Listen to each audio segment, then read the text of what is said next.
गुफ्तगू करें अली खिजर साहब से और खुरम हुसैन साहब से। खुरम साहब, आप क्योंकि आपने बात कर ही दी पीआईए के हवाले से, तो अली खिजर साहब से भी इस पे कमेंट ले लें, फिर 2026 की भी बात करेंगे कि अली खिजर साहब, ये जो खुरम साहब ने कहा कि, और आपने भी इसी का जिक्र किया था कि जो दो हम कह सकते हैं कि डेवलपमेंट्स हमने देखी 2025 जैसे जैसे ख़त्म हो रहा था, और एक पीआईए की प्राइवेटाइजेशन और दूसरी जो ये इत्तला आई कि फौजी फर्टिलाइज़र में जो है फौजी फाउंडेशन में यूएई के एक इन्वेस्टमेंट भी होगी, उसके शेयर्स बेचे जाएंगे।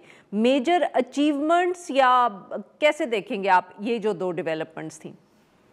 जी, पीआईए की प्राइवेटाइज़ेशन तो हो गई है, तो उस पे हम ज़्यादा एक बात कर सकते हैं।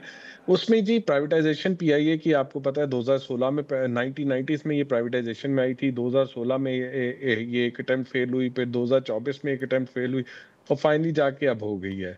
जी, बड़ी अच्छी मेरे ख़्याल में डील है। इसमें से लेगेसी डेट जो है, जो पुराना 600 साढ़े 600 बिलियन का डेट है, वो निकाल दिया गया है और उसको एज़ अ संक कॉस्ट वो गवर्नमेंट लेके चलेगी। जबकि वो जो बैलेंस शीट साफ़ कर दी है, जो एक्जिस्टिंग एम्प्लॉइज़ के साथ, वो आपने एक प्राइवेट सेक्टर को बेच दिया है 75%। उसमें 25% शायद वो और भी ले लें और गवर्नमेंट को उसमें जो 10 अरब अभी मिले हैं, वो 25% और लेंगे 45 अरब मिलेगा।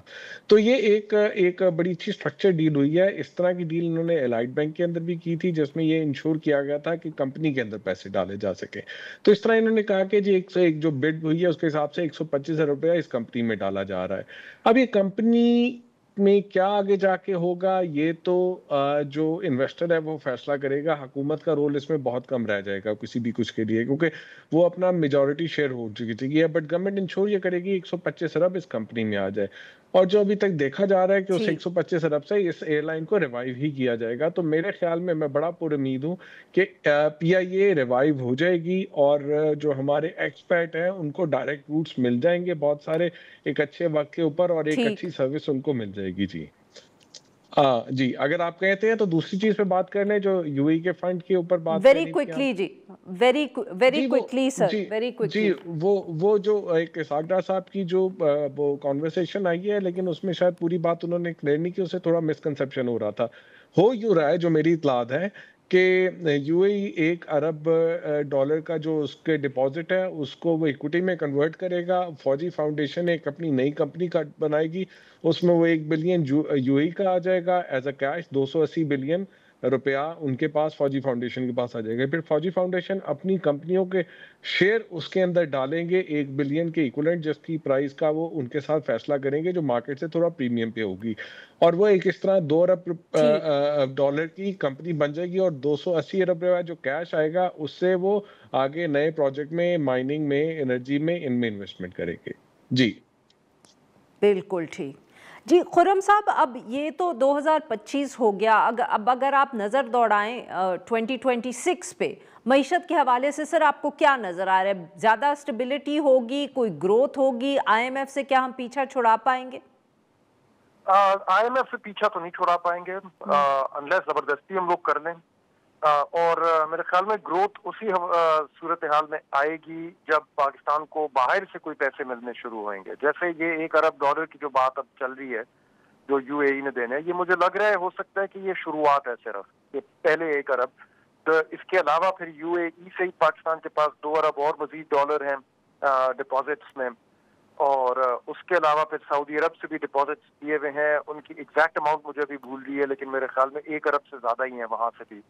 लेकिन अगर ये वाली ट्रांजैक्शन सक्सेसफुल हो गई, जिसकी इसाक डार साहब ने बात की थी अपने शेख नयान के रवानगी के बाद, अगर ये सक्सेसफुल हो गई तो पॉसिबल है कि एक टेम्पलेट बन जाए और इसी के थ्रू फिर बाकी जो डिपॉजिट्स हैं उनको भी सिमिलर ट्रीटमेंट दी जाए कि वहां से भी उनकी भी मैच्योरिंग पे, बजाय इसके कि उनको रोल ओवर किया जाए, उनको इक्विटी में कन्वर्ट कर लें। तो पाकिस्तान की एक्सटर्नल डेट से और एक्सटर्नल फाइनेंसिंग रिक्वायरमेंट से कोई तकरीबन अप टू 3-4 अरब डॉलर जो है वो निकल सकते हैं, जो ठीक ठाक रकम होती है। इसका मतलब होएगा कि फिर इतने ही पैसे पाकिस्तान जाके प्राइवेट कैपिटल मार्केट से या कहीं और किसी और बायलैटरल सोर्सेस से बोरो करके अपने ज़र मुबादला बिल्ड कर, मजीद और बिल्ड कर सकता है। कोई इस टाइप के जब अगर और पैसे आने शुरू हुए बाहर से, तो फिर पॉसिबल है कि पाकिस्तान की मईशत में रफ्तार पैदा होनी शुरू हो जाएगी, और उस सूरत हाल में फिर हो सकता है कि IMF को भी हम कह सकेंगे अब हमें आपकी जरूरत नहीं है। लेकिन और जैसे अभी कुछ जियो पोलिटिकल फेवरेबल कंडीशंस पैदा हो गई हैं पाकिस्तान के इर्द गिर्द, कुछ लग रहा है कि पॉसिबिलिटी है इस टाइप की चीज की, और 2026 ही साल होगा जब ये अगर कुछ होना है इस फ्रंट पे, तो वो 2026 में ही होगा। लेकिन अगर ऐसा कुछ ना हुआ तो फिर यही जो स्टेबलाइजेशन मोड में ये लोग चल रहे हैं, इसी मोड में अगर मजीद आगे चलना पड़े तो फिर मुश्किल है, और फिर लगता है कि अगर इकोनॉमिक स्टेबिलिटी के साथ साथ फिर कुछ पॉलिटिकल इंस्टेबिलिटी भी पैदा हो सकती है। बिल्कुल ठीक। बहुत बहुत शुक्रिया हमारे दो मेहमानों का, उन्होंने हमारे लिए वक्त निकाला। नाजरीन, आज के लिए बस इतना ही। We'll be back tomorrow at the same time.